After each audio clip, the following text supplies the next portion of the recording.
What does it mean to live life to the fullest, train to your potential, and perform at your best?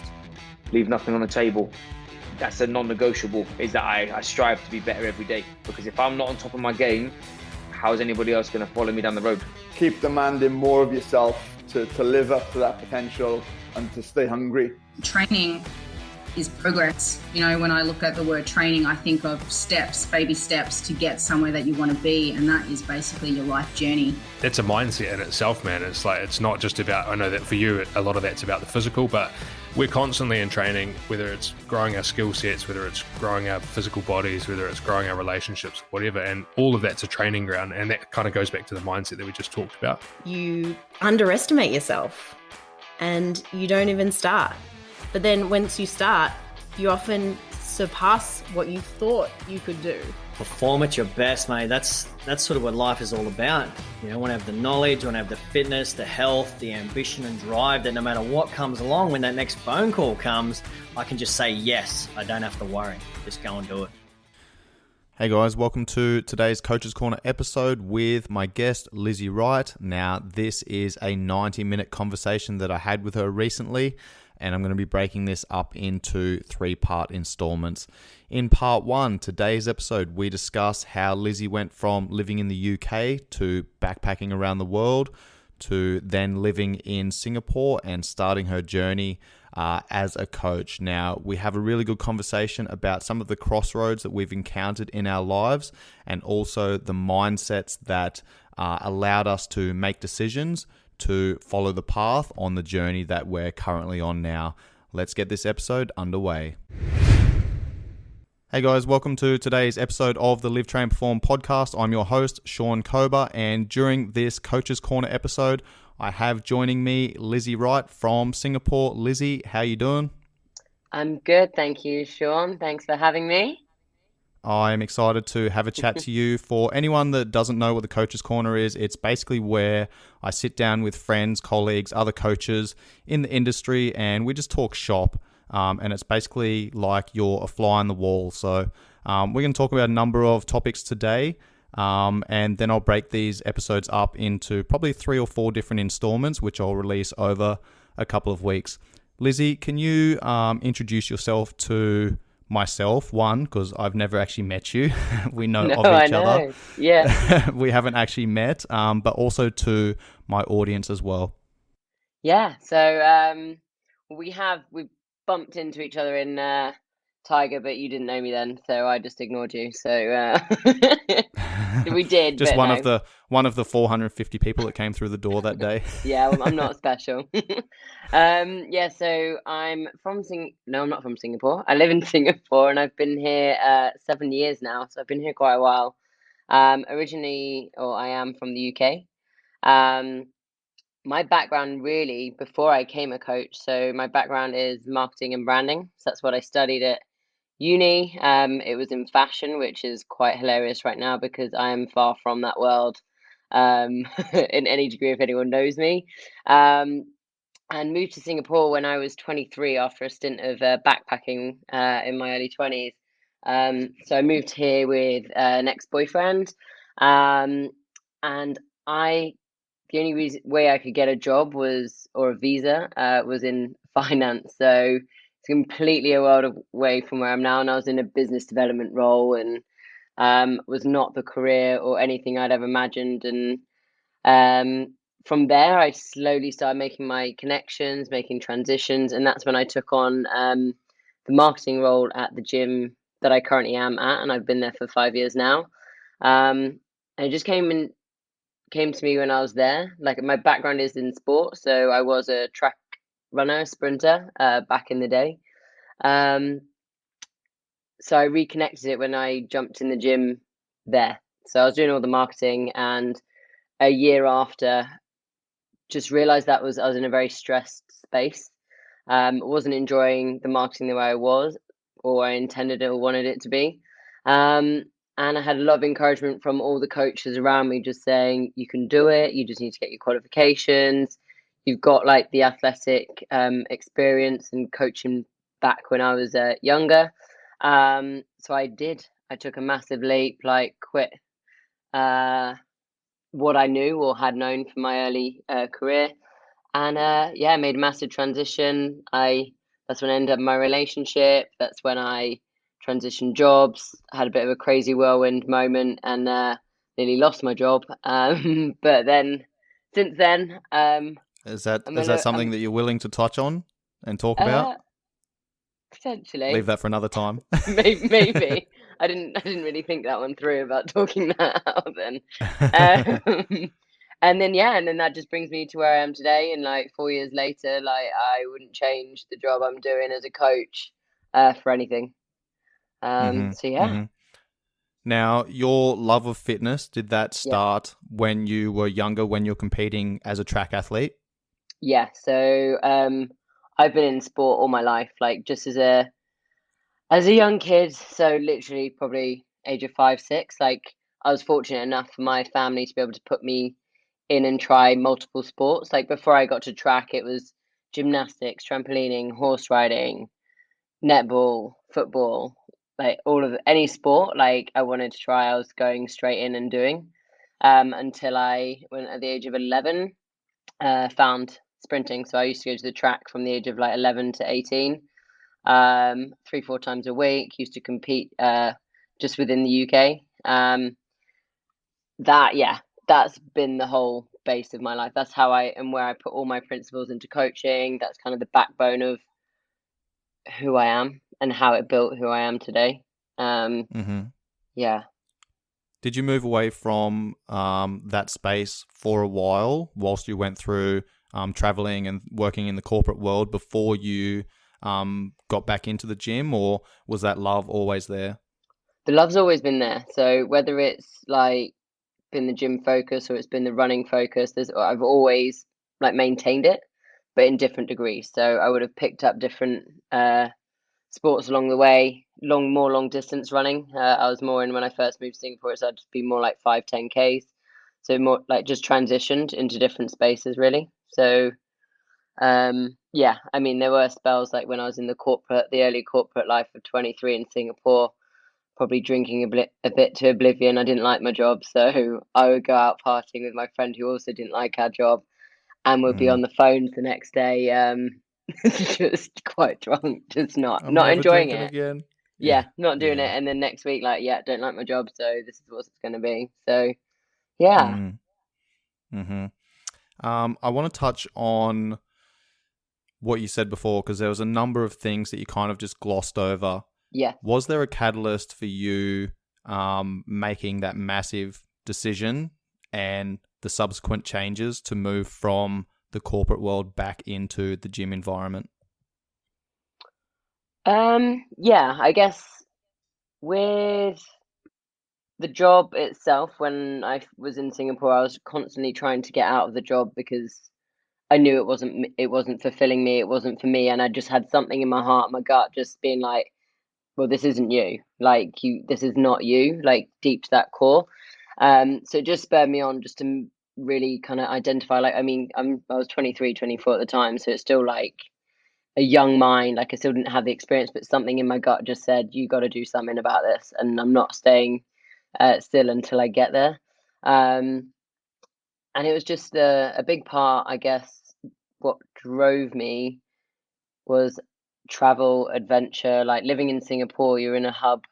When we could get on the planes, is I could pop over to Thailand for a weekend, costing like $150 on a plane. Like in an hour and a half, I'm Mm. going to be in Thailand. Like it's like a bus, hmm like a cheap train ticket or an expensive ticket in the UK. You know, so hmm um, for me, the travel like instilled just like again, like obviously from the backpacking and everything, just with building blocks and building blocks to make that massive change. And a big part I have mentioned before to the people is like my relationship. Like we were so good, but I just wasn't in it. Like he was in that corporate life drinking, and when I saw it all, I was just like, this surrounding is not me. Like I don't want to Mm. be that person. I want to be more than that, and I want to offer more than that, and I want to the buzz I got from traveling, I think just translated to everything. Just being like, look at what's around you, look at everything that's going on and things you can learn, things you can do, things you can challenge and test yourself and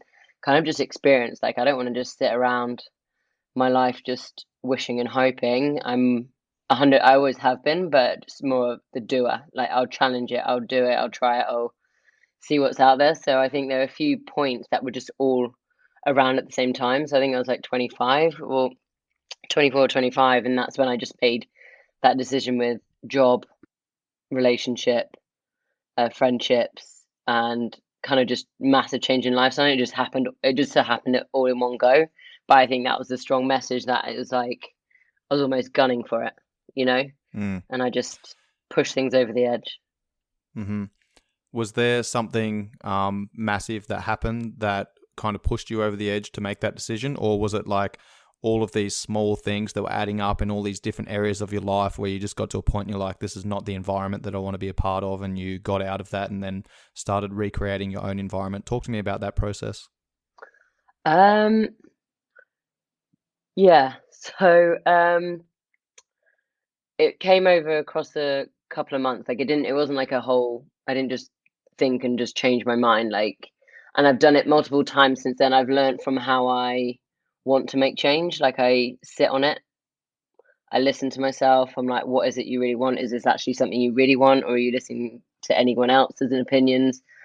So I always really had to, and from that day, like I've homed in on exactly what it is I want. So I focus on myself, basically. I took all the selfish kind of decisions that were right for me. And it took a long time because breaking up in the relationship was like a 6-month process. Like I really wanted to give him my all.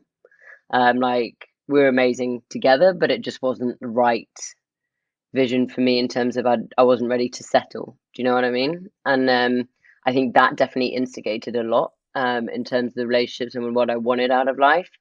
You weren't But really weren't ready to settle into that lifestyle and that environment. Yeah. Yep. Yeah. And I think that's what then triggered everything else to be like, okay, I can do this. And it was more of like obviously transitioning into the coaching side. It was then the self-talk and saying you got to believe in yourself, you can do it. Like obviously I'm surrounded like coaches at the gym I'm at. They're amazing. Like they've got their degrees and like they've been doing and working towards this their whole lives. So for me it was a big thing. Like I'm academic to an extent, but I'm not your scientist level, you know, so it takes me a lot to work to where I am. So it's a big decision to kind of really focus and home in and say, are you willing to study? Are you willing to give you your best? Like for something completely, obviously different that I spent years at uni doing. So yeah, on reflection, it definitely is a lot of steps. And I like to just have the idea. I plant the seed, just leave it for a little bit. If I keep thinking about it, then I start going, okay, right, what are you going to do to make those changes, and give myself a timeline. So like if something's really not working, I've given it my best and I know I've given it my best. And then the rest is like setting all those pillars in place to help me make that change.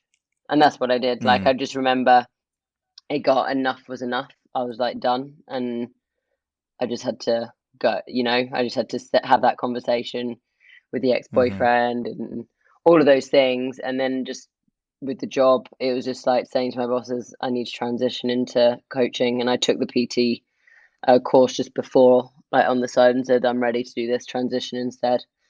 So yeah. Thank you for sharing. I really appreciate it. I don't want to like dive too deep on anything like that. I don't want to make you feel uncomfortable or anything, but okay. I do think it is very important for people to hear these conversations, you know, because everyone has decisions to make. Life is one big fucking decision, or many decisions made, you know, again and again and again and again. And a lot of people, you know, not making a decision is also a decision. If you're 100%. miserable in your life and you don't like where you're at, and you don't, you don't create changes to get yourself out of a situation that may not be making you happy or may be making you miserable. Like if you don't make those changes, like nobody's coming to save you. Like not making a decision is a decision in itself.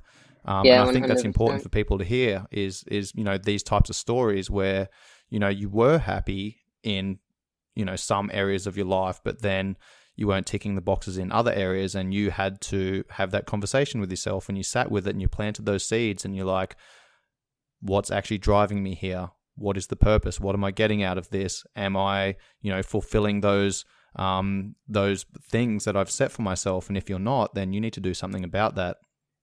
Yeah, 100%. And I think when all of those things kind of it was like a cascade, it all just started one thing after the other. And I just remember thinking to myself, you got a lot of stuff you want to achieve, or like I've got a lot of things I want to do. And I was saying that when I share the story of like where I am like today, I've done everything and more, like more than I ever, I think, set out to do. And I think that's like we always overthink and over analyze, oh my God, am I going to be able to do this? Am I not going to be able to do this? And sometimes it's just taking that plunge, and it's that fear, that the fear will hold you back. But when you start taking those steps and everything, when you dive into it, you realize there's a whole pool of like opportunity and everything that you can do instead. And when you start diving into things, more things start coming your way. So whether that's like positivity, or if you're going to put your energy into traveling, or you're going to put your energy like into the work that I was going to do and everything like that, the more you put in, the more you start getting out, and the more people respond to you in different ways than you'll ever imagine. So, and they'll take you as a person like in a different light, so you just starting, this girl's serious, she wants to make these changes and she's doing it, she's not just saying it.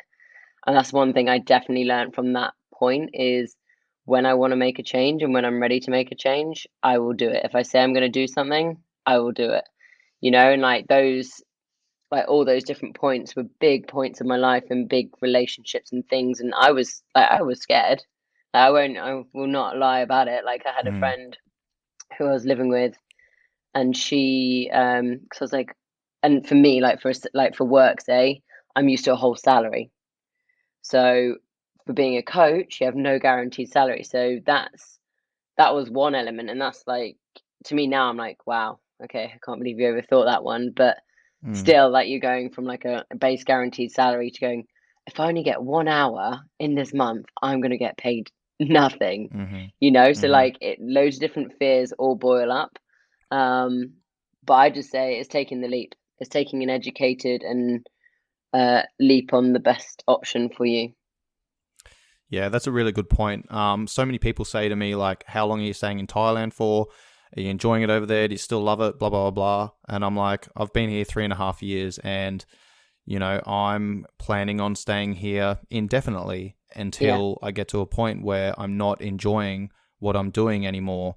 And once that point comes, then I'm going to take a hard look at everything in my life and go, all right, what's within my control that I can grip up to, fulfill those things that I want in my life, that I need in my life. And, if I can change those things and get myself to a place where I'm happy and creating fulfillment in my life every day again, then sweet, I'll stay here and I'll continue doing what I'm doing, unless, I want to challenge myself and push out and create something different. But if I can't do that, then I'll look at change. Then I'll look at moving to the next thing. And I think this is an important conversation, because so many people are afraid of change. It's the stability of knowing where you are. And most people feel a lot safer staying where they are, even if it fucking makes them miserable.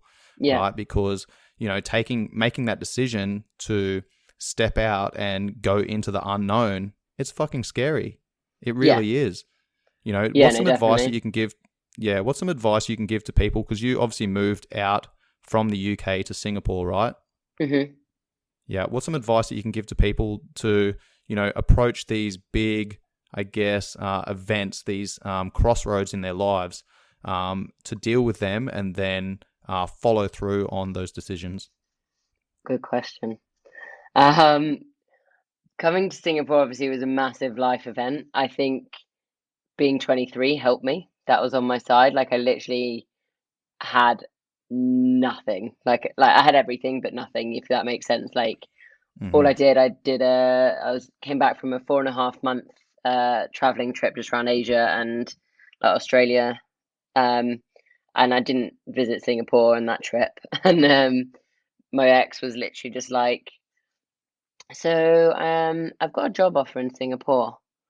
I need to go there in like 3 months' time. And I was just like, okay, I'm coming. Like he didn't even invite me, and I was just like, I'm coming. And he was like, okay.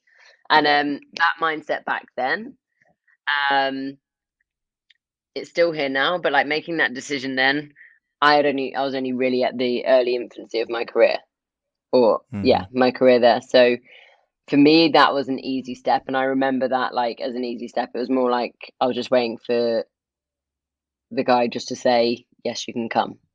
So for me, on that instance, that was like I knew I wanted to do that anyway. So my goal before was to like live in London, then live abroad. So I always had the vision and the goal to um, live abroad. I just didn't know when. So when that opportunity arose, um, that's why I was so quick to say yes, I'm in. Like that was no second guessing. Like I was like, yes, I'd never been to Singapore before. So he moved before, and I just packed one suitcase up and moved, and I've not left since. So now Mm, I mm. sometimes I feel like I've got a bit of stage fright of actually leaving Singapore itself. Like I do question myself on that bit, but again, like you said, it's in whether you're ready to make the move, right? Like I definitely think about it, and I think about what's my next options, what's my next moves in the next year or two. Like the vision of me being here for 10 years, I'm not sure. I feel like I need I Mhm. need a gap or something. So I feel that's on like for me. But yeah, for anyone else that out there thinking about making change, like fear will hold you back 100%, but it's stepping into that fear bubble and recognizing what opportunities are available to you. So, and what's the worst that can happen, I think is the biggest thing. So when you start looking at what the worst that can happen, say you're going to move up shop, are you scared of failure? Are you scared of other people seeing it not work out for you? Um, is it because you might not have enough money to be in that country initially, or whatever it is? It's trying to home in on what you actually fear. Do you know what I mean? Um, Mhm. and I think that's for a lot of people is that setback. And I've definitely thought like I've had thoughts about moving to Bali, and I've had to go through that process of planning what am I willing to live with for the basic like 3 to 6 months, and then what can I build on like moving forwards from that. And I think for me anyway, it's like if you know yourself enough and you trust yourself, just go for it. Take those steps, take Mm. the fear, and I, yeah, the more I read on STEM books at the moment, and they're all about fear and resilience and all of these kind of topics, it's we only live once. And like, I think a lot of people think we're a cat and we've got 9 lives, and it's like we don't. Like, Yep. do the things you say you want to do, or be happy with where you're at. Because I think a lot of people they like this ideal of a certain where they want to be. So it's making sure you know exactly where you want to be and what you want. Yeah, 100%. And I think that I'm very value driven. Hmm. So I'm going to, if you know, and I spoke about this with Adrian earlier, Adrian Allen, for those Mm. listening. I had a Coach's Corner episode with him earlier today, and we spoke about the same thing. It's like you need to understand what your values are so Hmm. that you can live in line with them. Because if you don't understand what those values are, then you're just kind of floating through making decisions on the fly. However, if you do know what your values are, then every decision you make is in line with that, because if you say yes to one thing, you're saying no to many others, Yeah. and vice versa. So, you know, when you understand what your values are, then it's much easier to live in line with them and make decisions that are going to tie into those things. Yeah. Definitely. And you know, it's one of those things that people are afraid of change, and that's probably because, you know, a lot of people haven't really experienced that much change in their life, or if they have experienced change, like big change, it's normally something massive. It's normally like a death in the family or And yeah, something like negative. A that. negative that Yeah, sets the fear. yeah, exactly. It's normally a negative change. You know, so I can speak from my experience. You know, I've made multiple massive decisions in my life where I've hit those crossroads, and I'm like, where do I want to go now? You know, what do I want to achieve? And, you know, I haven't always been clear on what my values were, or even what the fuck I was doing with my life, right? You know, I'm still figuring this shit out as I go. Definitely don't have all the answers, but there's been multiple times in my life where I've hit those crossroads and I've had to make a big decision. I left home when I was 14 years old. I came from an abusive family. I don't know my father. My stepdad was a fucking asshole. I left home to get away from that environment. And I didn't know where the fuck I was going. I didn't know what I was doing. But I knew that I didn't want to be there. And that was a massive decision for a 14-year-old kid to leave school, to leave home, to leave the state that I grew up in, to move to like halfway across the other side of the country to start working. Massive decision. And then how I made do another you... massive... Yeah, Sorry, go on. I was going to say, and from that, like just from that experience, because that's a massive, massive deal and a massive like history from your childhood, how do you remain so level-headed now? Like, how have you built that up over the years? Like, like you always see from people with such backgrounds, sometimes they're not always on the road, on a positive road, or you might find they might be in drugs or they go a completely different route.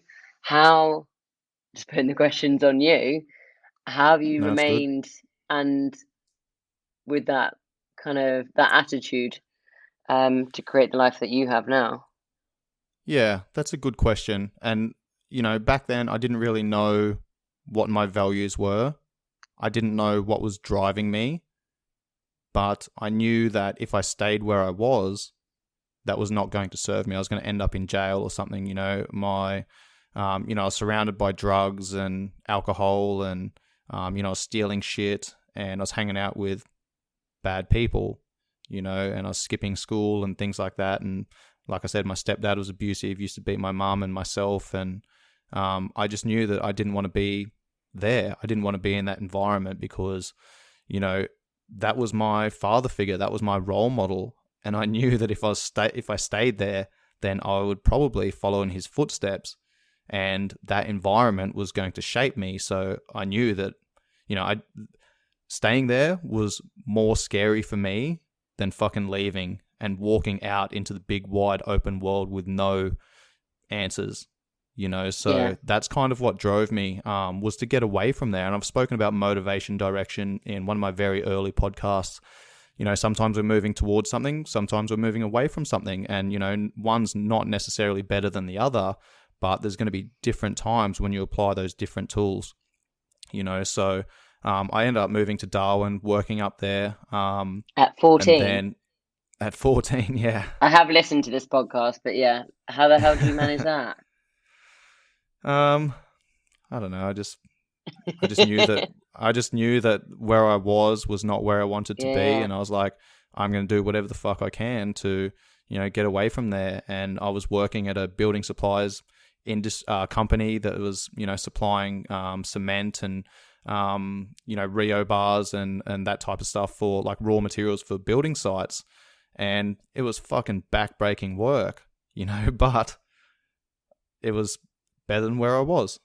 And I was making money and I was out on my own. And like, I came from a poor family, so I never had any money or anything like that. And I was like, sweet, I'm making money and I can buy whatever I want whenever I want. And I'm away from I'm away from that environment and I'm creating my own life. And, I still fucking smoked weed and got on the piss and shit like that when I was 14, 15, 16 years old. But, then I started playing rugby and kind of got in with that crew and then ended up moving down to Sydney. So, again, another one of those big decisions was I wanted to join the army, and then I got picked up playing rugby. I went through the different rep teams and things like that and got offered a scholarship down to Sydney, 17 years old.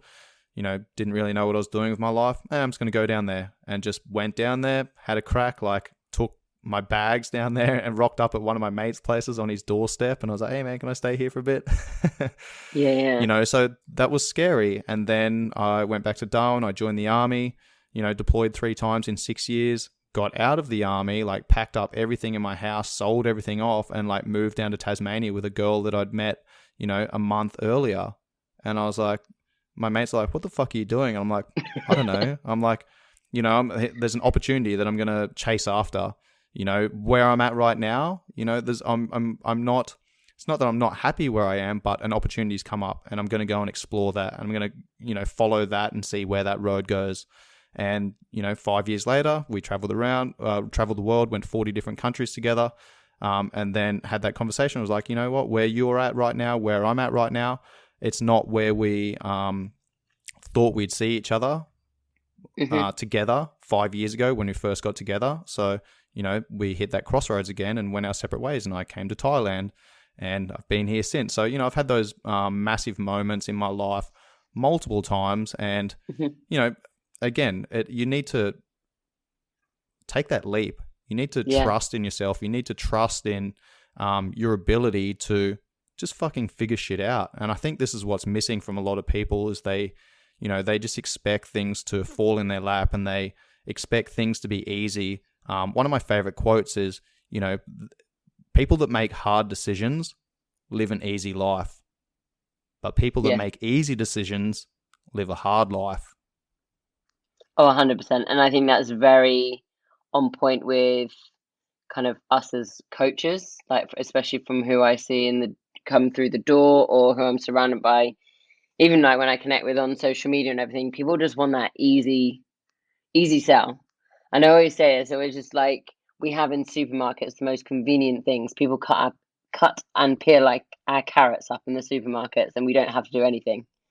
So when it comes down to cooking or things like, people just want the easy fix, and that's why they think, again, it's that whole mentality with everything, which translates into I want abs in 30 days or my birthday's in 3 months. You think I can get abs? And I'm like, what are you willing to do? Like I've changed it just a bit more to coaching now, but it's the same thing as with everything. And I think a lot of people aren't willing to go through the pain or sacrifice anything to get to where they want to be, like, and when I think like the way I operate day to day is, I go and make hard decisions, or I'm hard with myself to make sure I get to where I need to be, but it makes my day flow.